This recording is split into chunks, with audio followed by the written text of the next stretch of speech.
아, 이거는 여러분 그 자격증 해야 되잖아요. 자격증. 거기에도 되게 필요한 지식일 수 있어요. 실제로 뭐 기기를 어떻게 연결하고 정기적으로 뭐가 다른지. 좀 예쁘게 녹아들게끔 만들어야 돼요. 이거는 이제 스위치 안에다가 이런 IoT 모듈을 숨겨놓은 형태고요. 요거는 구글 네스 온도 조작이라 해가지고 이 자체에서 구글에서 만든 건데 IoT 연결되고 메터 연결도 돼요. 그래서 애플에도 연결되고 뭐 구글에도 연결되고 삼성에도 연결돼서 냉난방 그러니까 보일러를 좀 이렇게 조절을 할 수가 있습니다. 되게 이쁘죠? 네, 집에 이렇게 되면 되게 이쁠 것 같죠? 그 다음에 요즘은 조명도 이런 면조명 형태가 아니라 다 간접 조명이라 해가지고 벽 쪽에다가 이렇게 은은하게 숨겨요.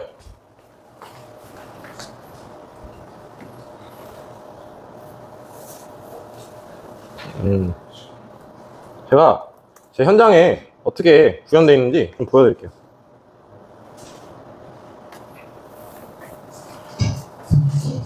어때요? 예쁘죠? 좀 뭔가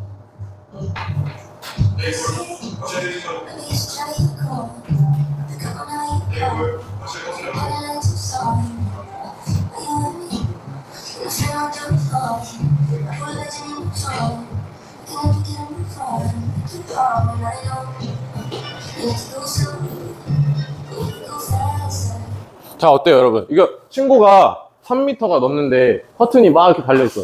그러면 이거 실제로 이 사람이 거들려고 하면 어떻게 해야 돼요? 잡고 막 이렇게 가야 돼요. 이렇게. 이게 맞나요? 그냥 전동 커튼 달고 말 한마디 해주면 이렇게 변화하게끔 설계를 잘 해줘야 돼요.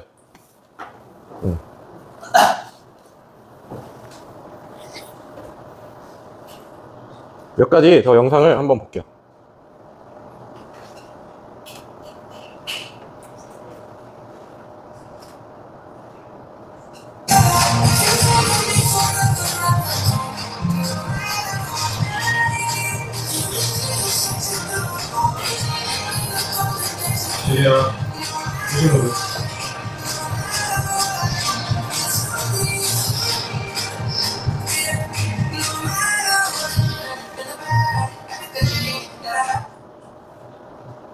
어때요?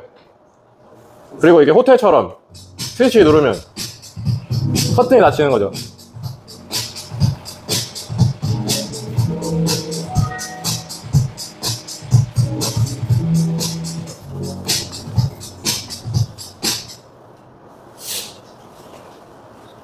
자, 그래서 이걸 뭐 자랑하는 게 아니라 스마트홈을 인테리어랑 빼놓을 수가 없습니다. 결국 예쁘고 편안한 집을 만들기 위해서 하는 거기 때문에 뭔가 거슬리면 안 돼요. 예를 들어 저렇게, 그러니까 이게 요거 있죠? 이게 예를 들어 상업 공간에 달려있어요. 공장에 달려있어요. 어때요? 자연스럽죠? 근데 만약에 이게 너네 방에 있어. 어떨 것 같아요? 이상하죠? 네. 그렇기 때문에 굉장히 디자인에도 신경을 써줘야 합니다. 그 다음에 센서들도 좀 이렇게 숨겨가지고, 자, 사람이 지나가면 서서히 켜지는 거 보이시죠? 서서히 은은하게. 센서는 여기 있어요. 있는지도 잘 안 보이죠? 이런 식으로 예쁘게 설계를 해줘야 쓰는 사람이 만족을 할 수가 있습니다. 네. 그래서 공간에 녹아들어야 된다는 표현이 정확하죠.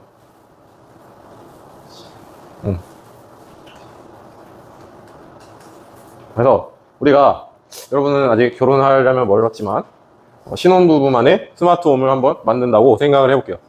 그래서 우리가 1부, 2부, 3부에서 배운 걸 다 합쳐가지고 한번 만들어 볼 거고, 신혼부부의 직장인, 그리고 아파트 리모델링. 여러분 아파트 리모델링 하는데 돈 얼마나 들 것 같아요?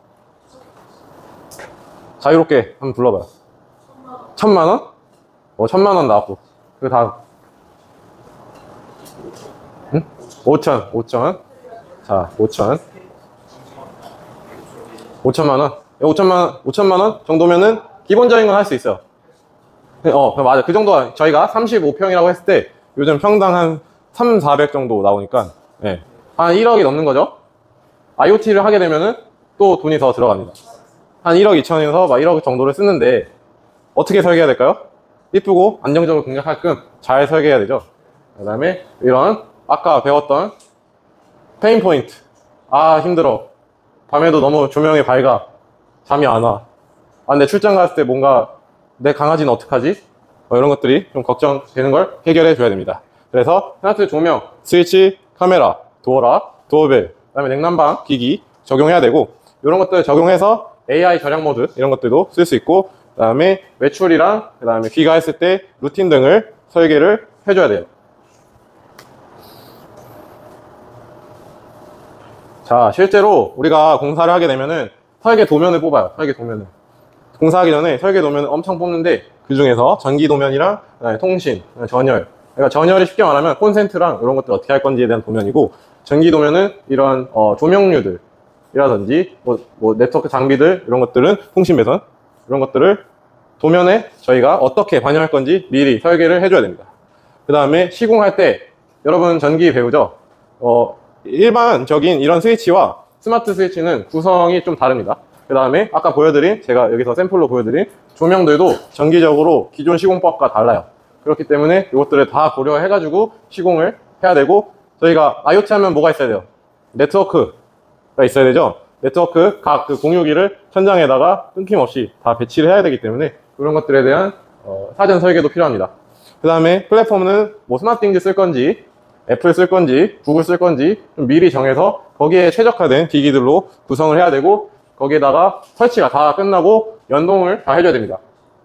페어링이라고도 하고, 그 작업들을 다 해주고, 그 다음에 이제 뭔가 고장 난다든지 문제가 생겼을 때 유지 보수도 같이 해줘야겠죠.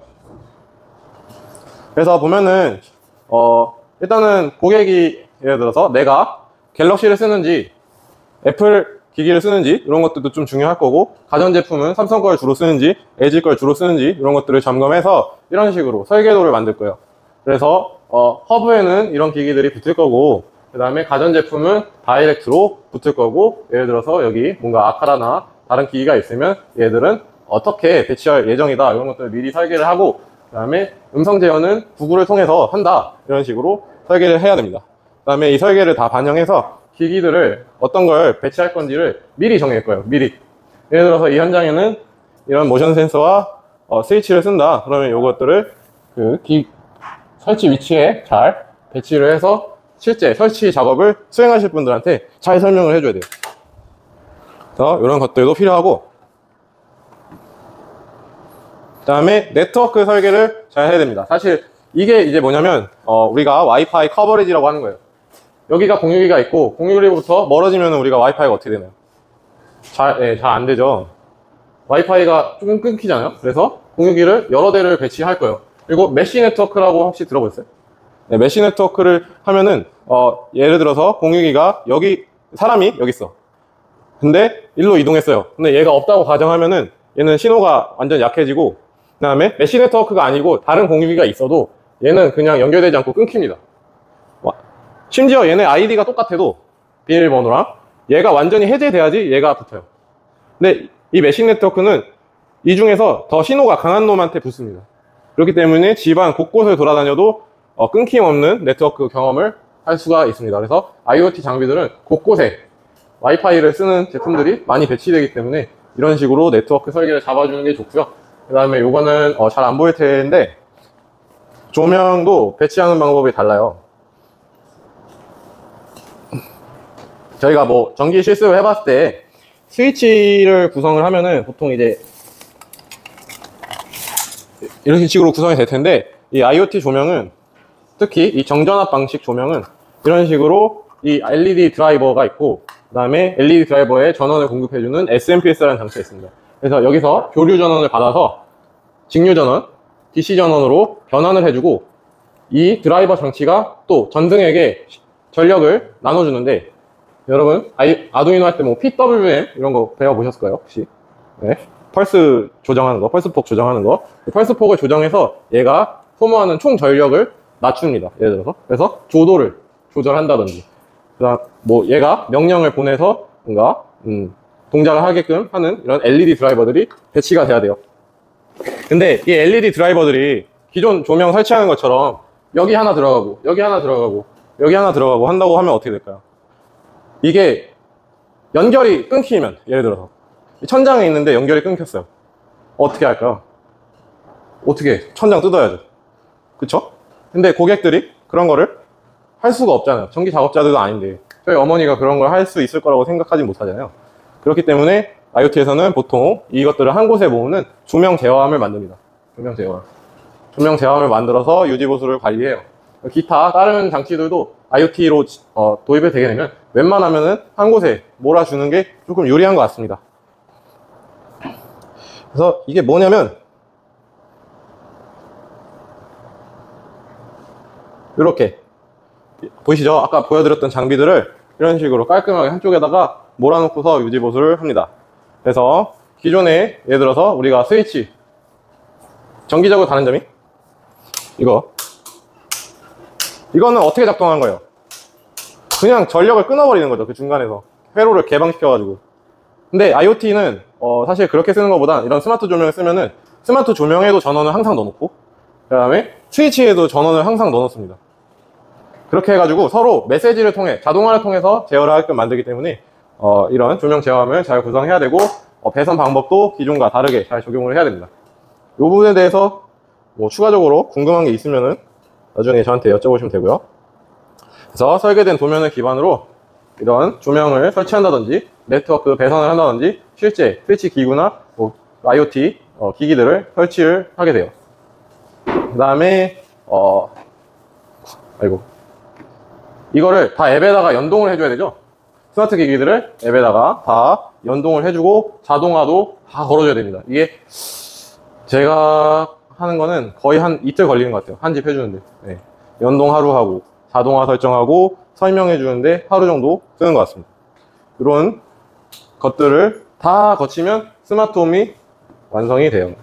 그래서 스마트홈이 제가 최근에 어떤 병원장님 스마트홈을 구성을 해드렸는데 그분이 하시는 말이 집이 마치 살아 움직이는 것 같아요 라고 표현을 해주셨습니다. 진짜로 이것들이 하나하나 다 통신기이기 때문에 살아있는 것처럼 움직입니다. 한 명이 죽으면은 뭐 또 얘가 응답을 안 하면 되게 곤란한 상황도 벌어져요.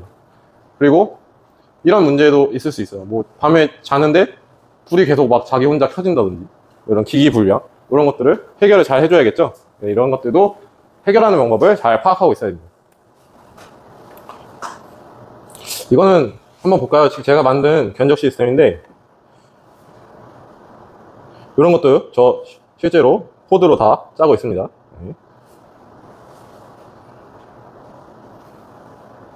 IoT가 실제로 해서 얼마냐 궁금해를 많이 하셔가지고 만들었고 웹 서비스로 이렇게 만드는 겁니다.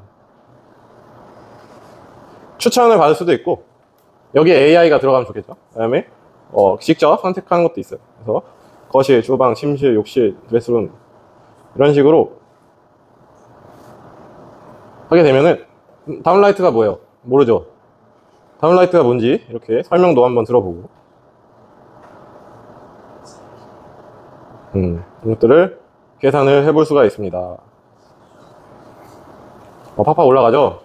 비싸요. 이런 식으로 난 뭐부터 해야 되지? 이런 고민을 좀 덜어주기 위해서 제가 만들었어요. 그래서 이런 것들을 다 공간별로 하나씩 골라주면 이렇게 총 얼마인지 이렇게 대충이라도 확인할 수가 있는 거죠. 그래서 뭐 실제로 가격이 얼마냐 이렇게 물어보시면 한 30평 기준으로 하면은 자 다시 우리가 추천을 받을게.